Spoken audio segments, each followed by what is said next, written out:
Friends, आप देख रहे हैं स्मार्ट स्टडी क्लासेस और आज हम देखेंगे क्लास 12 अंतराल का 3rd चैप्टर बिस्कोहर की माटी के एनसीईआरटी के प्रश्नोत्तर। पहला प्रश्न, कोइयाँ किसे कहते हैं, उसकी विशेषताएं।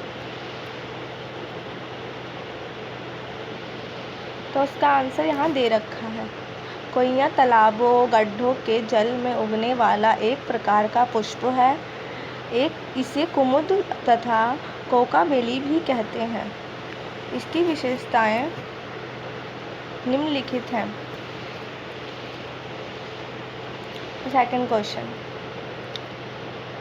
बच्चे का माँ का दूध पीना सिर्फ दूध पीना नहीं, माँ से बच्चे के सारे संबंधों का जीवन चरित्र होता है। टिप्पणी कीजिए।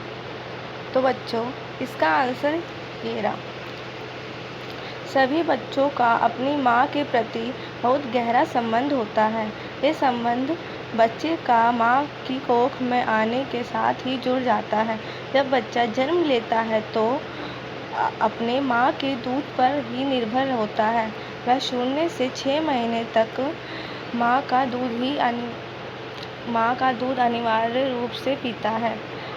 अगले 3 साल तक पी सकता है। माँ अपने बच्चे को दूध पिलाते समय अपने आंचल की छाँव में छुपा लेती है। उसे अपने सीने से लगाकर दूध पिलाती है। इससे बच्चे के बीच गहरा संबंध रहता है। तो बच्चों, इसका आंसर ये है और ये आपको पूरा लिखना है, इम्पोर्टेंट है क्वेश्चन। थर्ड क्वेश्चन, विश्वनाथ पर क्या अत्याचार हो गया। आंसर, प्रस्तुत पाठ के अनुसार विश्वनाथ अभी बहुत छोटे थे। माँ के दूध का सेवन ही कर रहे थे कि उनके छोटे भाई का जन्म हो गया। छोटे भाई के आ जाने से उन्हें माँ ने दूध पिलाना बंद कर दिया।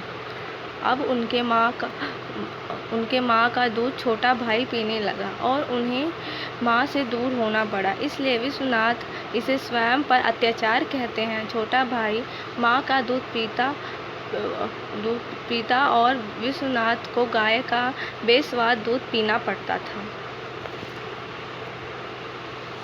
और क्वेश्चन नंबर 5। बच्चों, 4th इम्पोर्टेंट नहीं है, इसलिए यहाँ पर है नहीं। 5th, लेखक विश्वनाथ ने किन आधारों पर अपनी माँ की तुलना बखत से की है। इसका आंसर ये है। क्वेश्चन नंबर 6, बिस्कोहर में हुई बरसात का जो वर्णन विश्वनाथ ने किया है उसे अपने शब्दों में लिखो। तो इसका आंसर बच्चों आपको अपने शब्दों में लिखना है, यहाँ दे रखा है।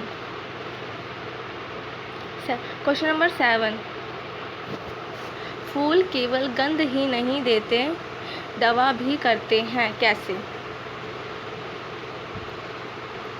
इसका आंसर है, लेखक के अनुसार लोगों का मानना है कि सारे फूल अपने रंग तथा गंध के कारण पहचाने जाते हैं।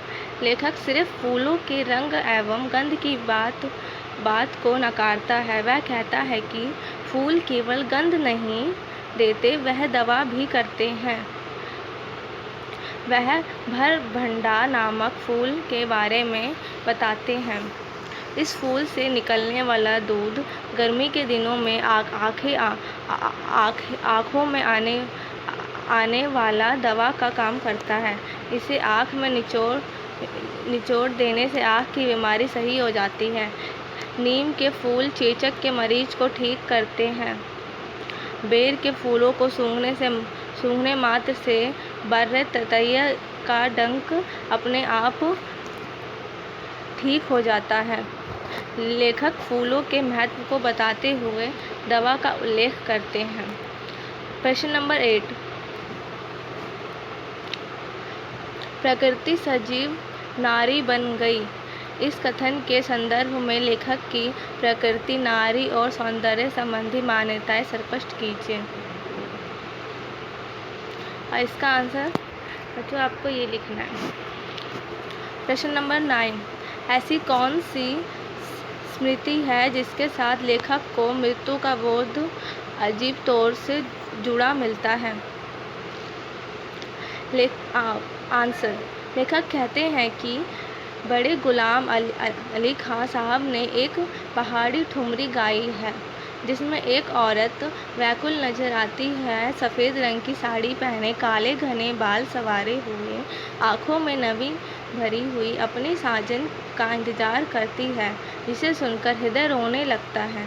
इस स्मृति के साथ मृत्यु का बोध अजीब